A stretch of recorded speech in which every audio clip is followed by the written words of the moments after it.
Good morning student. કેમ છો બધા? મજામાં ને? અંજલિ વિદ્યા મંદિરમાં આપ સર્વનું સ્વાગત છે. આજે હું તમને ગણિતમાં સ્વાધ્યાય 3.3 આપણે સમજશું. બરાબર છે? તો એનો પહેલો દાખલો છે કે વિભાજ્યતાની ચાવીનો ઉપયોગ કરી અને કઈ સંખ્યાને 2 વડે, 3 વડે, 4 વડે, 5 વડે, 6 વડે, 8 વડે, 9 વડે, 10 વડે અને 11 વડે વિભાજ્ય થાય તે નક્કી કરો. હવે જો એના માટેની એક ચાવી હું તમને આ સ્ક્રીન ઉપર તમને દેખાય છે, જે તમારે તમારી નોટબુકમાં પહેલાં નોંધી લેવાની છે અને એના ઉપરથી તમારે આ દાખલા નંબર 1 છે એ પૂર્ણ કરવાનો રહેશે. તો પહેલાં 2 માટે તો જો અહીં સ્ક્રીન ઉપર મેં તમને બતાડ્યું છે કે જે સંખ્યાનો એકમનો અંક એટલે કે છેલ્લો એકમનો અંક 0, 2, 4, 6, 8 હોય કે જેને 2 વડે નિશેષ ભાગી શકાય, તો તે સંખ્યા 2ના વિભાજ્ય વડે તેને 2 વડે ભાગી શકાય, એટલે 2નો વિભાજ્ય કહેવાય. તો અહીં તમને પહેલી જ સંખ્યા આપી છે 128. તો એ શું છે? 2ની વિભાજ્ય છે, કારણ કે છેલ્લો અંક કેટલો છે? 8 આપેલો છે. તમને સમજાઈ ગયું? હવે એના પછીનો છે 990. તો 990માં છેલ્લો એકમનો અંક 0 આપેલો છે, તેથી આપણે એને પણ 2 વડે ભાગી શકશું. બરાબર છે? તે પછીનો ત્રીજો અંક છે 1586. તો એમાં છેલ્લો અંક એકમનો અંક 6 છે, તો આપણે તેને પણ 2 વડે ભાગી શકશું, કારણ કે એનો છેલ્લો એકમનો અંક 6 છે. એ પછીની સંખ્યા છે 275. તો 275માં એકમનો અંક 5 છે, તેથી આપણે તેને 2 વડે ભાગી શકશું નહીં, એટલે એ 2નું વિભાજ્ય નથી. તો એમાં આપણે શું લખશું? ના. એ પછીની રકમ છે 6686. તો 6686 છે એને આપણે એકમનો અંક 6 છે, તો આપણે તેને 2 વડે ભાગી શકાય.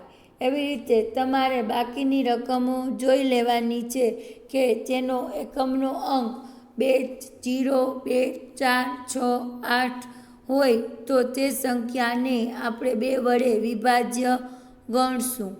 તે પછીનું છે કે 3 માટે. તો 3 માટે સંખ્યાના અંકોના સરવાળાને આપણે 3 વડે નિશેષ ભાગી શકાય. તો તે સંખ્યાને 3 વડે નિશેષ ભાગી શકાય, એટલે કે 3 વડે વિભાજ્યની ચાવી થઈ શકે. હવે પહેલી જ રકમ તમને અહીં આપેલી છે 128. તો તમે એનો 1 + 2 + 8 એ ત્રણેયનો તમે સરવાળો કરો તો તમને સરવાળો કેટલો મળશે? 11. તો 11ને આપણે 3 વડે ભાગી શકીએ નહીં, એટલે આપણે તેને 3 વડે વિભાજ્ય નથી. તો જુઓ તમારી બુકમાં ના લખેલું છે. એવી રીતે બીજી રકમ આપેલી છે 990. તો 9 + 9 + 0. તો 9 ને 9 18. 18ને છે તો આપણે 3 વડે ભાગી શકીએ છીએ, એટલે જે બીજી રકમ છે 990 એને આપણે 3 વડે વિભાજ્ય છે, તો આપણે એને શું કરશું? એ ખાનામાં હા લખશું. તે પછીની રકમ છે 1586. તો હવે આપણે એનો સરવાળો કરીએ તો 1 + 5 + 8 + 6. તો 6 ને 6 12, 12 ને 8 20. તો 20ને આપણે 3 વડે ભાગી શકાય નહીં, એટલે એ સંખ્યાને પણ આપણે 3 વડે વિભાજ્ય નથી. તો ખાનામાં શું લખશું? ના. તો તમારે આ રીતે બાકીની રકમના સરવાળો કરી અને તે 3 વડે ભાગે છે કે નહીં એ રીતે આ કોષ્ટક તમારે પૂરું કરવાનું છે. હવે છે 4 માટે. તો 4 માટેનો નિયમ તમને આપ્યો છે કે સંખ્યાના એકમ અને દશકના 2 અંકોની બનતી સંખ્યાને 4 વડે નિશેષ ભાગી શકાય. તો તે સંખ્યાને આપણે 4 વડે ભાગી શકીએ. તો 2 અને 1 3 અને 8. તો 38 છે એને આપણે 4 વડે ભાગી શકીએ. હા, ભાગી શકાય છે. બરાબર છે. તો એમાં આપણે 4 વડે ભાગી શકીએ છીએ. બરાબર. એવી જ રીતે 990 છે તો એને આપણે 4 વડે ભાગી શકશું નહીં. બરાબર. હવે આપણે જુઓ 5 માટેનો નિયમ છે કે સંખ્યાઓના એકમનો અંક 0 અથવા 5 હોય તો તે સંખ્યાને આપણે 5 વડે નિશેષ ભાગી શકીએ. તો આ તો તમને જાણ જ હશે. હવે જુઓ, અહીં પહેલી રકમ 128 છે તો એમાં એકમનો અંક 0 નથી અને 5 પણ નથી. તો એ રકમને આપણે 5 વડે ભાગી શકીએ નહીં. એ પછીની રકમ છે 990. તો એમાં તમને એકમનો અંક 0 આપેલો છે અને આપણે તેને 5 વડે ભાગી શકાય. બરાબર. હવે આપણે અહીં 6 માટે જુઓ, તમને સ્ક્રીન ઉપર લખેલું છે કે જે સંખ્યાને 2 અને 3 એ બંને વડે નિશેષ ભાગી શકાય તેવી સંખ્યાને આપણે 6 વડે ભાગી શકીએ. બરાબર છે. તો પહેલી રકમ છે 128. તો એ આપણે 3 વડે ભાગી શકતા નથી, માત્ર 2 વડે જ ભાગી શકીએ છીએ. તો એને આપણે 6 વડે ભાગી શકીએ નહીં. એ પછીની બીજી રકમ છે 990. આ રકમને આપણે 2 વડે ભાગી શકીએ અને 3 વડે પણ ભાગી શકીએ. તેથી એને આપણે 6 વડે પણ ભાગી શકીએ. તો તમારે એ જોઈ લેવાનું છે કે કઈ રકમને તમે 2 વડે ભાગી શકો છો અને કઈ રકમને તમે 6 વડે ભાગી શકો છો. હવે અહીં ત્રીજું છે 8 વડે. તો એનો નિયમ શું છે કે સંખ્યાના છેલ્લા 3 અંકો એટલે કે 100, દશક અને એકમને આપણે 8 વડે ભાગી શકાય. દાખલા તરીકે 128 છે એને આપણે 8 વડે ભાગી શકશું. તો શું લખશું? હા, 990 ને આપણે 8 વડે ભાગી શકાતા નથી. બરાબર છે. તો એ પ્રમાણે આપણે 8 માટે છેલ્લા 3 અંકો જોઈ અને એ 3 અંકોને આપણે 8 વડે ભાગીએ એટલે આપણને ખબર પડી જાય કે આ રકમ 8 વડે વિભાજ્ય છે કે નહીં. હવે આપણે અહીં 9 માટે વિભાજ્ય છે કે નહીં તે જોઈએ. તો સંખ્યાના અંકના સરવાળાને 9 વડે નિશેષ ભાગી શકાય. તો તે સંખ્યાને 9 વડે ભાગી શકીએ. તો હવે તમને ખબર જ છે. તો પેલી 128 છે એને સરવાળો 9 થતો 9 વડે ભાગી શકાતું નથી. એ પછીની અંક છે 990. તો 990 ને આપણે 9 વડે ભાગી શકશું. તો એમાં શું લખશું? હા. એ પછીનો તમારે છે કે 10 માટે. તો એમાં તમને ખબર જ છે કે જે સંખ્યામાં એકમનો અંક 0 હોય તે જ સંખ્યાને આપણે 10 વડે નિશેષ ભાગી શકશું. તો આમાં તમને સીધું જ ખબર પડી જશે કે રકમ 990, 6,39,210, 3,060 આ 3 રકમને જ આપણે 10 વડે ભાગી શકશું. હવે 11 માટે. તો જો સંખ્યાની જમણી બાજુથી એકી સ્થાનનો અંક અને જમણી બાજુથી બેકી સ્થાનના અંકનો તફાવત 0 હોય અથવા 11નો ગુણક હોય તો તે સંખ્યા 11 વડે નિશેષ ભાગી શકાય છે. હવે જુઓ, અહીં તમને આપેલું છે 990 છે એ તમે 11 વડે ભાગી શકશો, કારણ કે 9માંથી તમે 9 બાદ કરો તો તે તમે નિશેષ ભાગી શકો. બરાબર છે. હવે એવી રીતે 275 તો એમાં 5 વત્તા 2 કરીએ તો 7 એટલે 77, તો એ 11નો ગુણક છે, તેથી તમે તેને પણ ભાગી શકશો. હવે તમને આ ઉપરથી ખબર પડી ગઈ કે વિભાજ્ય સંખ્યાઓમાં કઈ રીતેના નિયમો છે. જે આ તમને સ્ક્રીન ઉપર જે બધા નિયમો છે એ તમે તમારી નોટબુકમાં ચોક્કસથી લખી અને યાદ કરવાના રહેશે.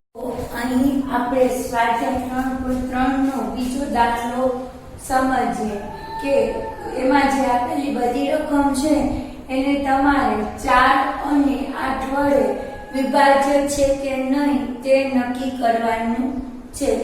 હવે અહીં જો પહેલી રકમ આપેલી છે 572, તો 4 માટે શું નિયમ છે?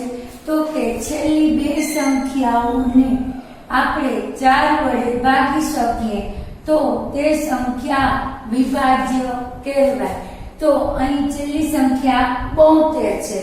72 ને આપણે અહીં 72 ને 4 વડે ભાગીએ તો 18 ચોકું 72, એટલે 572 છે એ 4 વડે વિભાજ્ય છે.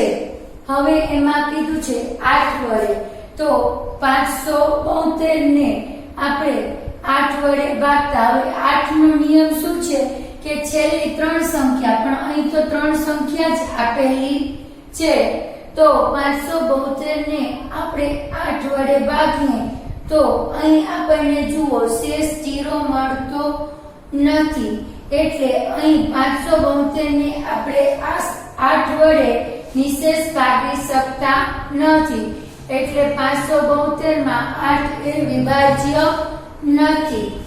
હવે તમને બીજી રકમ આપેલી છે 7,26,352, તો હવે આમાં 4 માટેનો શું નિયમ છે? તો કે છેલ્લી બે સંખ્યાને એટલે કે આ 52 ને આપણે 4 વડે ભાગીએ તો કેટલા થશે? કેટલા વડે ભાગાશે?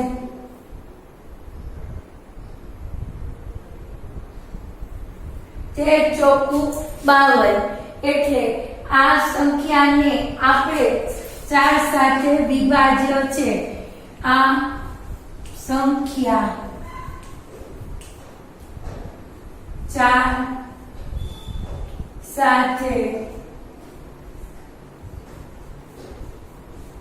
વિભાજ્ય છે. તેવી જ રીતે 8 નો નિયમ શું છે? તો કે એકમ, દશક અને 100 ની સંખ્યાને આપણે 8 વડે ભાગવાની, એટલે 352 ને આપણે 8 વડે ભાગીએ તો અહીં 8 ચોક 32, બરાબર. એટલે અહીંયા બાદ કરશું એટલે અહીંયા 3 ઉપરથી ઉતાર્યા 2, ફરીવાર 8 ચોક 32, એટલે અહીં શેષ 0 આવે છે અને અહીં જવાબ આવે છે 352 ભાગ્યા 8 બરાબર 44. તો સંખ્યા કેટલી છે? આ સંખ્યા એટલે 7,26,352 એ 8 સાથે વિભાજ્ય છે. વિભાજ્ય છે. તો આ તમારે બાકીના દાખલા તમારે જાતે પ્રયત્ન કરવાનો રહેશે, અને અથવા તો એમાંથી થોડા દાખલા તમને હોમવર્ક શીટમાં આપવામાં આવશે. જુઓ, અહીં આ રકમને છે તો આપણે છે ને આને 6 વડે ભાગવાના છે. 6 વડે વિભાજ્ય છે કે નહીં તે જોવાનું છે. બરાબર. તો 6 વડે વિભાજનનો નિયમ તમે લોકો જાણો છો કે આ રકમ છે, આ સંખ્યાના એકમને અંક બેકી સંખ્યા 0 2 4 6 હોય તો આને આપણે 2 વડે ભાગી શકીએ. એટલે આ રકમ છે એ 2 વડે વિભાજ્ય છે. 2,97,144 2 વડે વિભાજ્ય છે. શા માટે તમને સમજાણું ને કે અહીંયા 4 છે એ 2 વડે ભાગી શકાય એવી સંખ્યા છે, તેથી 2,97,144 એ 2 વડે વિભાજ્ય સંખ્યા છે. હવે આમાં તમને 3 નો નિયમ તમને ખબર હોય કે કોઈ 3 માટે, તો 3 માટે શું નિયમ છે? તો કે આ આખી રકમનો સરવાળો 3 થવો જોઈએ અથવા આપણે એને 3 વડે ભાગી શકવા જોઈએ. તો આપણે આનો અહીં સરવાળો કરીએ. 3 માટે 2 + 9 + 7 + 1 + 4 + 4. તો આ રકમનો આપણે સરવાળો કરીએ તો 9 ને 2 10 11 11 ને 7 18 18 ને 1 19 19 ને 4 23 23 ને 4 26 બરાબર. 26 ને 2 કેટલા થશે? આ રકમ છે એનો સરવાળો અહીં જુઓ ફરીવાર. 4 ને 4 8 8 ને 9 9 ને 9 18 18 ને 2 20 20 ને 7 27 થાય છે. તો આ 7 ને 2 કેટલા થાય? 9. તો આ 9 ને આપણે કેટલા વડે? 3 વડે ભાગી શકીએ. બરાબર છે. એટલે આ રકમ છે 2,97,444 ને આપણે 3 વડે પણ 3 વડે વિભાજ્ય છે. તેથી 6 નો નિયમ શું છે? તો કે 2 વડે વિભાજ્ય અને 3 વડે વિભાજ્ય. તેથી 2,97,144 ને આ 44 એ 6 વડે વિભાજ્ય છે.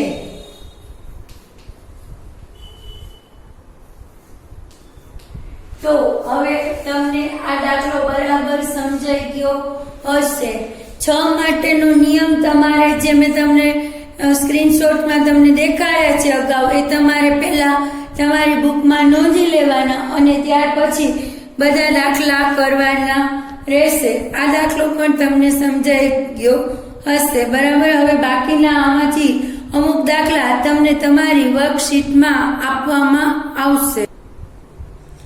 જુઓ, અહીં તમને દાખલા નંબર 4 આપેલો છે કે નીચેની ચાવીનો ઉપયોગ કરી કઈ સંખ્યાને 11 વડે વિભાજ્ય છે કે નહીં તે નક્કી કરો. એમાં પહેલો એ કે 5,445 ને 11 વડે વિભાજ્ય છે કે નહીં તે નક્કી કરો. હવે તમને ખબર છે કે જો અહીં રકમ છે એમાં શું કીધેલું છે કે જમણી બાજુથી એકી સંખ્યા એટલે 5 અને 4, તો 5 + 4 બરાબર 9. એવી જ રીતે જમણી બાજુથી બેકી સંખ્યા 4 + 5, તો 4 + 5 બરાબર 9. હવે બંનેનો તફાવત આપણે મેળવવાનો છે. તો 9 માંથી 9 બાદ થાય તો શું થાય? 0.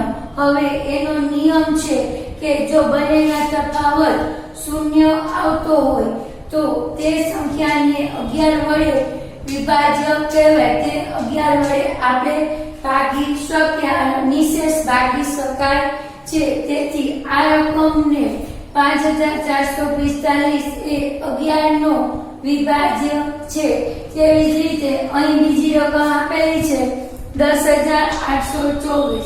હવે એમાં જમણી બાજુ એકી સંખ્યા તો 1 8 અને 4 એ ત્રણેયનો આપણે સરવાળો કરતા આપણને અહીં 13 મળશે.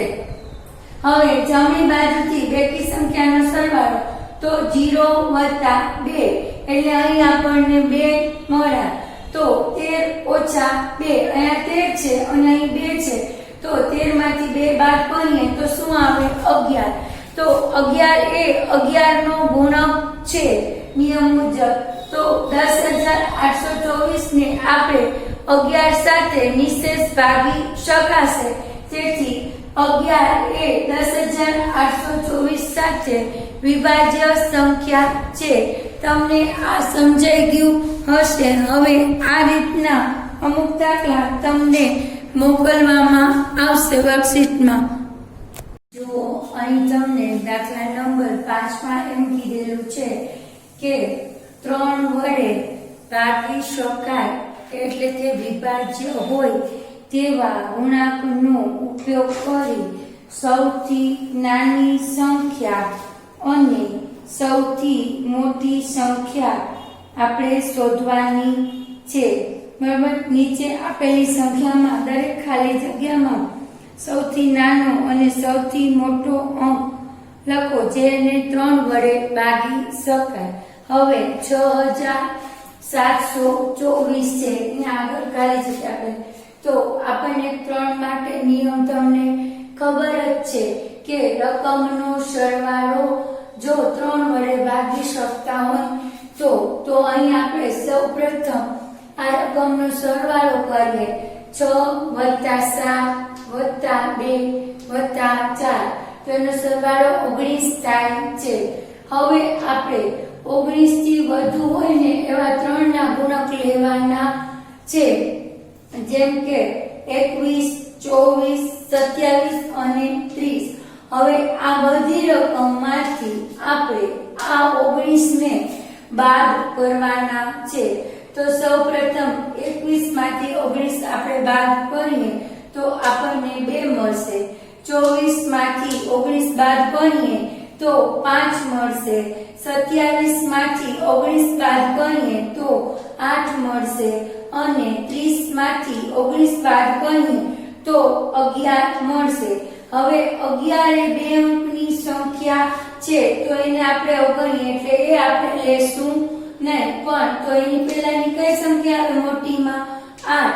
તો સૌથી નાનો અંક અહીં આપણે 2 અને સૌથી મોટો અંક અહીં આપણે 8 લેશું. બરાબર. તમને સમજાઈ ગયું હશે. આવો બીજો એક દાખલો તમારી ચોપડીમાં આપેલો છે જે તમારે જાતે પ્રયત્ન કરવાનો રહેશે. જો હવે એના પછીનો દાખલો છે કે 11 વડે આપણે ખાલી જગ્યા પૂરવાની છે. સૌથી નાનો અંક અને સૌથી મોટો અંક લેવાનો છે. રકમ અહીં આપેલી છે 92,389. હવે ખૂટતો અંક છે ને આપણે શું મૂકશું? x મૂકશું. તો 92,1,389. હવે જમણી બાજુથી એકી સંખ્યાનો આપણે સરવાળો કરીએ તો અહીં જુઓ 9 + 3 + 2 એટલે સરવાળો કેટલો આવશે? 14 આવશે. હવે જમણી બાજુથી બેકી સંખ્યાનો સરવાળો એટલે કે 8 + x + 9. હવે તમે એનો સરવાળો કરો તો 17 + x. હવે આપણે કૌંસમાં લખીએ 17 + x - 14 બરાબર 0. 11 નો જે આપણો પહેલો નિયમ છે કે પહેલી સંખ્યા કાં એનો સરવાળાનો જવાબ 0 આવતો હોય અથવા તે 11 નો ગુણક હોવો જોઈએ. તો અહીં પહેલું આપણે 0 હોય એ પ્રમાણે લીધેલું છે. તો 17 માંથી 14 જાય તો 3 + x બરાબર 0. બરાબર છે. એટલે x બરાબર -3. તો આ સંખ્યામાં 0 માટે શક્ય નથી કારણ કે જવાબ છે તે -3 માં આવે છે.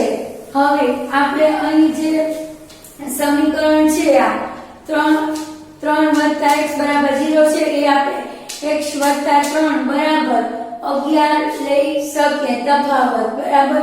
હવે એમાં આપણે 11 ના ગુણક મૂકવાના છે. તો 11 નો ગુણક છે 11 એકા 11, 22, 33. હવે 11 x ની જગ્યાએ આપણે 11 લઈએ તો 11 માંથી 3 જાય તો કેટલા વધે 8 અને 22 માંથી 3 બાદ કરીએ આપણે તો 19 વધે. હવે 19 છે એ બે અંકની સંખ્યા મળે છે તો અહીં x ના સ્થાને અહીં કેટલો જવાબ આવશે 8 જવાબ આવશે. આ 8 છે એ આપણે અહીં x ના સ્થાને લખશું એટલે આવશે 9,28,389. હવે અહીં હું સ્વાધ્યાય 3.3 પૂર્ણ કરું છું અને તમને બધાને સમજાઈ ગયું હશે તો તમે આ વિડીયોને લાઈક જરૂરથી કરજો.